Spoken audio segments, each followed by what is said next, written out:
rammed the man against it with such force that his skull shattered.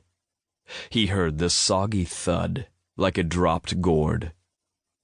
Rapid footsteps sounded as Breckenridge let go of the man and stepped back, turning to meet the new threat. "Get him," a harsh voice grated. "Kill the son of a bitch."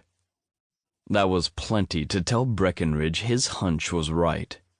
He didn't have to hold back, which was good since he'd already killed a man. He drew both pistols from behind his belt. The weapons were loaded and primed, so all Breck had to do was loop his thumbs around the hammers and pull them back. Then he squeezed the triggers, and twin deafening booms filled the street as the guns went off. Flame shot nearly a foot from the muzzle of each pistol.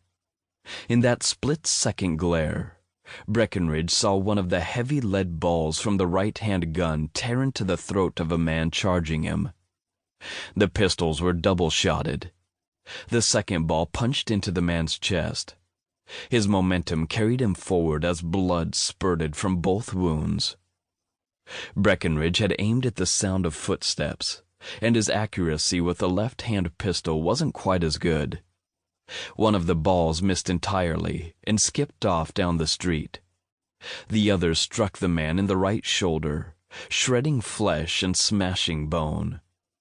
The impact twisted him halfway around and caused him to stumble.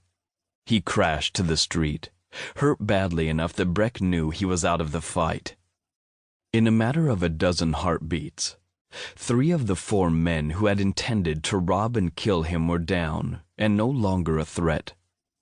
That left only one man, who had been slightly behind the 2 Breckenridge had just shot. Most thieves would have turned and run, since the odds were no longer on their side. But not this one.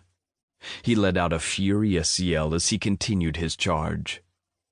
Breckenridge saw a glint of light reflect off a blade as it sliced through the air at his face. He flung up his left hand. The empty pistol it held clashed with the knife. Metal rang against metal. Breck took a quick step back, knowing the attacker would try to catch him on the backswing. For a split second, the man was silhouetted against the patch of light Breck had walked through a minute earlier. The bastard didn't have a knife, Breckenridge realized during that glimpse. He had a damn sword. Probably a former soldier, an officer judging by the fact he had a saber. Or maybe just a thief who'd taken the weapon off the body of some victim. That was the more likely explanation. Either way, Breckenridge had to keep retreating as the varmint lunged at him, whipping the long, slightly curved blade back and forth. Then Breckenridge's foot came down on the barrel of the rifle he had dropped. That was enough to throw him off balance. He tried to right himself, but the rough cobblestones tripped him, and he fell over backward. The attacker leaped in to take advantage of Breckenridge's bad luck. The saber swung high and then flashed down.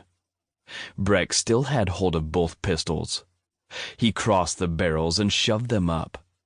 The V formed by the pistols caught the saber and stopped it with its edge scant inches from Breck's face.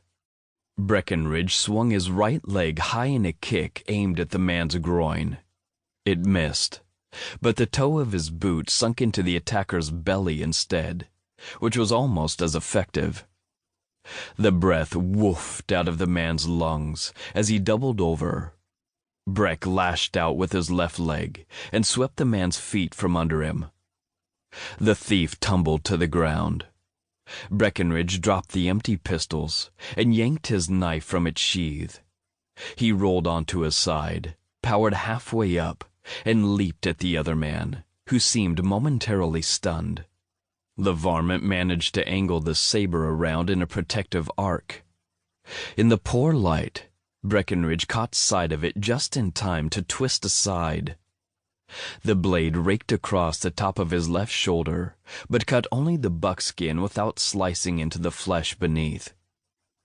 Breck hooked his knife toward the man's midsection, aiming to rip his guts open.